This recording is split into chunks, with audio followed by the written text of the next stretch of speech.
नमस्कार, लोकतंत्र विरारमध्ये आपल्या सर्वांचे स्वागत आहे. मी आहे नयन. तर चला सुरू करूया आजच्या 25 ठळक बातम्या. IPL 2026 मध्ये 100% फिट नसतानाही विराट कोहलीची दमदार खेळी, अर्धशतक हुकल्यावर अनुष्का शर्मा निराश. IPL 2026 भुवनेश्वर आणि रसिकच्या गोलंदाजीला सलाम. RCBने लखनौचा पराभव करत गुणतालिकेत अव्वल स्थान पटकावलं. अनिल अंबानी प्रकरणात मोठी कारवाई, ईडीने विश्वासू सहकार्याला केली अटक. येरला पूल उभारणीपूर्वी जोडरस्त्यांची जमीन शोध मोहीम सुरू. परभणी रिपब्लिकन पक्षाच्या नेत्याच्या घरावर गोळीबार, शहरात खळबळ. नाशिक TCS कार्यालयात धर्मांतरण आणि छळाच्या आरोपांमुळे खळबळ, आंतरराष्ट्रीय संबंधाच्या संशयावरून तपास तीव्र. पुण्यामध्ये GBSचा धोका कमी करण्यासाठी महानगरपालिकेचा निर्णय, पावसाळ्यापूर्वी शुद्ध पाणी पुरवठा सुनिश्चित.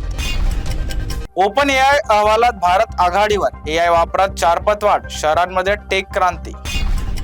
खंडणीसाठी कानपूरच्या व्यावसायिकाचे अपहरण, 5 आरोपींना अटक. महाराष्ट्र सरकार क्षेत्रासाठी नवे धोरण, युवक तंत्रज्ञान आणि नव्या संधींवर भर. हिंगोलीत उष्माघाताचा पहिला बळी, 30 वर्षीय तरुणाचा मृत्यू. कल्याण कासारा खर्डी कासारा तिसरी मार्गिका अंतिम टप्प्यात, 12 मे पासून लोकल सेवा वेगवान होणार. पुणे विमानतळावरून 15 नवीन उड्डाणे सुरू होणार, प्रवाशांसाठी मोठी दिलासादायक बातमी. सासरच्या छळाला कंटाळून महिलेची आत्महत्या, सासरे आणि दिराविरुद्ध गुन्हा दाखल. पुणे शहरातील पाणी पुरवठा गुरुवारी सुरळीत राहणार, प्रशासनाची माहिती.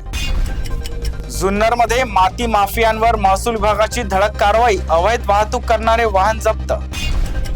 महाराष्ट्रात 5 IAS अधिकाऱ्यांच्या बदल्या, प्रशासकीय पातळीवर खळबळ. परळी वैजनाथ वीज निर्मितीत वाढ, 125 दिवसात 555.39 मिलियन युनिट उत्पादन. सोलापूरमध्ये डॉक्टर बाबासाहेब आंबेडकर आणि बसवेश्वर जयंती मिरवणुकीत डॉल्बी आणि DJवर बंदी. शिरूरमध्ये नशामुक्तीसाठी तहसीलदारांसमोर सत्याग्रह, वाढत्या गुन्हेगारी विरोधात नागरिक आक्रमक. महाराष्ट्रात PNG गॅस जोडण्यांची संख्या वाढली, महिनाभरात 14,000 नवीन कनेक्शन. IPL 2026 मध्ये वैभव सूर्यवंशी ऑरेंज कॅप शर्यतीत 5व्या स्थानावर, RCBच्या विजयाने समीकरण बदलले. बारामतीमध्ये तापमान 41 अंशांवर, नागरिकांना उष्णतेचा तडाखा. वाघोलीत अनधिकृत बांधकामांवर महानगरपालिकेची कारवाई, 55,000 चौरस फुटांवर हातोडा.